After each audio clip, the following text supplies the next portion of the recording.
बिस्मिल्लाहिर्रहमानिर्रहीम। Class 9th। आज हमारा लेक्चर नंबर 16 है। आज हमने एफिशिएंसी के बारे में बात करनी है। एफिशिएंसी क्या होती है? बेसिकली एफिशिएंसी हम बोलते हैं किसी भी चीज़ की काबिलियत को, किसी भी चीज़ की अहलियत को और कारकर्दगी को। कि हमारे पास फॉर एग्ज़ाम्पल एक मशीन है, तो वो मशीन कितनी एफिशिएंट है, उसकी एफिशिएंसी कितनी है। एफिशिएंसी से मुराद क्या, बात करने का मतलब क्या?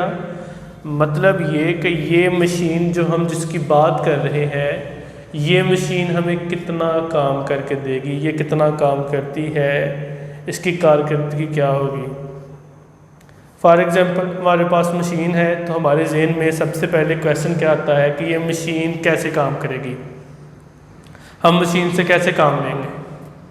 इसके लिए हम क्या सोचते हैं, यार अच्छा ये मशीन है, तो मशीन से काम लेने के लिए पहले इसको कोई ना कोई जो है एनर्जी देना पड़ेगी।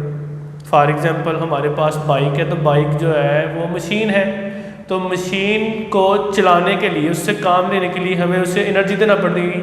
हम उसको क्या देते हैं? पेट्रोल। पेट्रोल वो एनर्जी के तौर पे काम करता है और उससे हमारी बाइक जो है वो चलती है, हमें काम करके देती है। क्योंकि ये जो चीज़ है कि वो जो आप एनर्जी दे रहे हैं वो उस मशीन के लिए ज़रूरी है कि वो काम करेगी। किसकी वजह से? वो जो एनर्जी आप दे रहे हैं उसकी वजह से। मैं इसकी सादा सी मिसाल देता हूँ कि आप जो है एक इंसान, वो खुद एक मशीन है और वो डिफरेंट तरह के काम जो है वो परफॉर्म करता है, डिफरेंट तरह के वर्क करता है। तो वो वर्क करता है अपनी एनर्जी की बिना पे, और एनर्जी वो कहाँ से लेता है? अपनी फूड से, अपनी खुराक से। और वो जो खुराक खाता है, वो खुराक उसकी एनर्जी की ज़रूरत को पूरा करती है। तो वो इंसान जो खुराक खाता है, जिससे उसको एनर्जी मिल रही है, वो फिर वापस उसको क्या करता है? वर्क डन में कन्वर्ट करता है, कोई काम करता है। हम अमूमन बात करते हैं कि यार ये काम करना है, लेकिन ये काम करने से पहले मुझे कुछ खिला पिला तो लो, मुझे कुछ खिलाओ तो सही, ताकि मुझे में थोड़ी सी एनर्जी आए और मैं काम कर सकूं। ये अमूमन हम बात करते हैं। तो ये बात करने का मतलब क्या है कि अगर आप एक इंसान को उससे काम लेना चाहते हैं, वो एक मशीन है, उससे काम लेना चाहते हैं, तो आप पहले उसको एनर्जी दें, और एनर्जी के लिए आप उसे कुछ फूड सप्लीमेंट्स वगैरह या फूड वगैरह जो है वो खिलाते हैं, जिससे उसमें एनर्जी आती है और वो काम करता है। तो इसी तरह जितनी भी मशीन है, उन मशीन से वर्क लेने के लिए, काम लेने के लिए आप उसको एनर्जी प्रोवाइड करते हैं, और एनर्जी के बदले में वो आपको वर्क डन करके देता है। ठीक होगी बात? अच्छा, बड़ी इंटरेस्टिंग बात जब आप करने लगा हूँ, ये जो हम एनर्जी देते हैं किसी भी मशीन को, ये एनर्जी जो है हम उसको देते हैं एज ए इनपुट। हमने इनपुट क्या दी कि हमने बाइक के अंदर पेट्रोल डाला।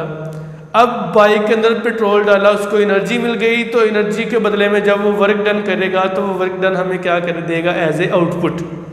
तो दो चीज़ें एफिशिएंसी में होंगी। आप कितना किसी चीज़ को इनपुट देते हैं, और इनपुट के बदले में वो चीज़ कितनी आपको आउटपुट दे रही है। ये बातें ज़हन में रखनी है आपने।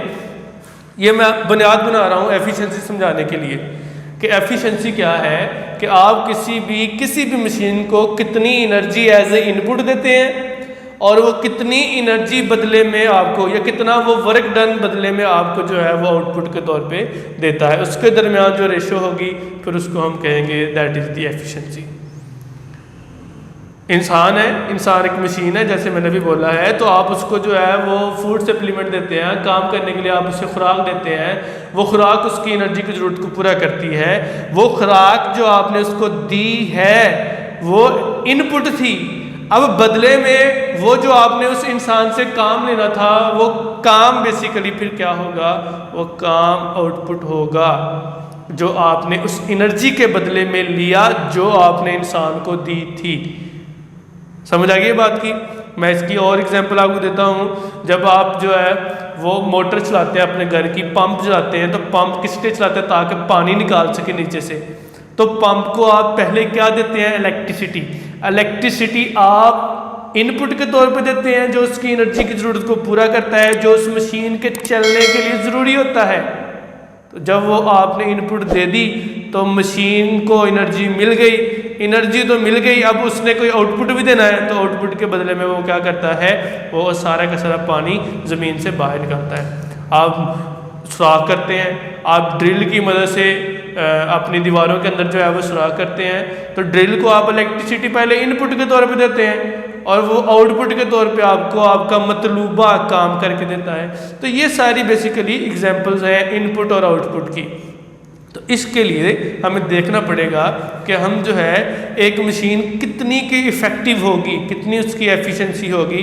इसके लिए ज़रूरी है कि हम ये देखें कि आप उसको आउटपुट कितना ले रहे हैं, कितनी इनपुट के बदले में, या सादा सी बात आप उसको कितना इनपुट दे के कितना आउटपुट ले रहे हैं। तो ये जो रेशो है आउटपुट और इनपुट के दरमियान, इसको जज करना किसी भी मशीन के लिए ये मेन काम होता है कि आपके पास एक मशीन है, आप उसको कितना इनपुट देंगे और इनपुट के बदले में वो आपको कितना आउटपुट देगी। इस चीज़ को जज करना जो है वो बड़ा इफ़ेक्टिव है, वो बड़ा एक मेन काम होता है। इससे आप उस चीज़ की एफिशिएंसी को ड्राइव कर लेते हैं। तो एफिशिएंसी बेसिकली क्या होती है?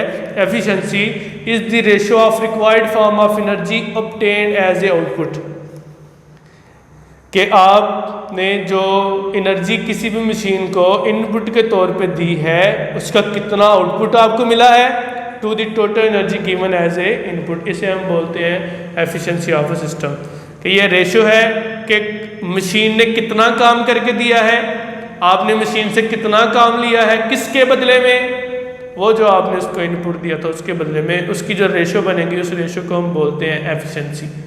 तो एफिशिएंसी बेसिकली रेशो है आउटपुट टू इनपुट की। तो इसका फार्मूला अगर आप लिखना चाहें तो एफिशिएंसी का फार्मूला होता है required form of output over input. Percentage efficiency निकालनी हो तो आप मल्टीप्लाई कर दें इसको 100 के साथ, तो वो परसेंटेज एफिशिएंसी आ जाएगी। ठीक होगी बात जी। अब देखें हमारे पास एक केस है आइडियल सिस्टम का और एक केस होता है नॉन आइडियल सिस्टम का। नॉन आइडियल सिस्टम में याद रखिएगा किसी भी मशीन की एफिशिएंसी 100% नहीं होती। 100% एफिशिएंसी होने का मतलब पता क्या होता है? 100% एफिशिएंसी होने का मतलब है कि जितनी आप उसको इनपुट देंगे उतना ही आपको आउटपुट मिलेगा। ये होता है आइडियल केस। लेकिन आइडियल केस हमारे पास गिवन नहीं है। मैंने बोला है कि नॉन आइडियल केस, उसमें ये है कि इनपुट आउटपुट के इक्वल या आउटपुट इनपुट के इक्वल नहीं होती। आप जितना किसी मशीन को इनपुट देंगे वो बदले में आपको उतना आउटपुट नहीं देगा। ये है नॉन आइडियल सिस्टम। लेकिन आइडियल सिस्टम क्या है? आइडियल सिस्टम हमारे पास ऐसा सिस्टम होता है कि जिसकी एफिशिएंसी कितनी होती है? 100% होती है। मतलब उसमें आउटपुट इनपुट के इक्वल होता है। जितना आप जो है वो इनपुट दे रहे हैं उतना ही मशीन आपको आउटपुट दे रही है। लेकिन याद रखिएगा प्रैक्टिकली कोई आइडियल सिस्टम एग्जिस्ट नहीं करता। कोई ऐसा सिस्टम नहीं है कि जिसकी एफिशिएंसी 100% हो। एफिशिएंसी 100% होने का मतलब है कि आपके पास ऐसा सिस्टम हो कि जितनी आप उसको इनपुट दे रहे हैं वो आपको उतना ही आउटपुट दे रहा है। लेकिन प्रैक्टिकली ऐसा सिस्टम मौजूद नहीं है। हाँ, साइंटिस्ट कोशिश कर रहे हैं कि कोई ना कोई ऐसा सिस्टम डिज़ाइन कर सके जिसकी एफिशिएंसी 100% हो, लेकिन ऐसा नहीं होता क्योंकि हमारे पास जितने भी सिस्टम हैं उसमें हमारे पास एनर्जी लॉसेस होते हैं। हर सिस्टम एनर्जी को लॉस करता है। हीट की फॉर्म में भी कर सकता है, साउंड की फॉर्म में भी कर सकता है, नॉइज़ की फॉर्म में भी कर सकता है। और ये वो एनर्जी है जो हमारे लिए यूज़फुल नहीं होती, उसको हम इस्तेमाल नहीं कर रहे होते।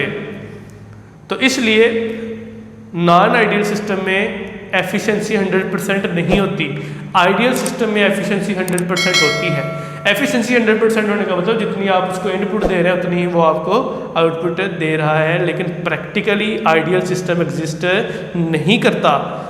आइडियल सिस्टम एग्जिस्ट करने का मतलब होगा कि आप जितना किसी चीज़ को इनपुट देंगे उतना आउटपुट देंगे। लेकिन हमें पता है कि हमारी मशीन जितनी भी हैं वो एनर्जी लॉसेस होते हैं उनमें।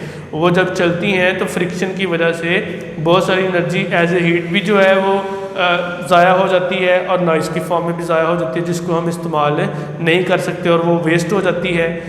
इसका मतलब फिर ये है कि वर्किंग सिस्टम के अंदर एफिशिएंसी 100% नहीं होती। और एक इम्पॉर्टेंट चीज़ जो मैं आपको बताने लगा हूँ उसे नोट कर लीजिएगा कि आप किसी भी चीज़ से जो आउटपुट लेंगे वो हमेशा इनपुट से कम होगी। आप किसी को इनपुट दे रहे हैं और बदले में आप उससे आउटपुट ले रहे हैं, तो वो जो आउटपुट लेंगे वो हमेशा इनपुट से क्या होगी? कम ही होगी।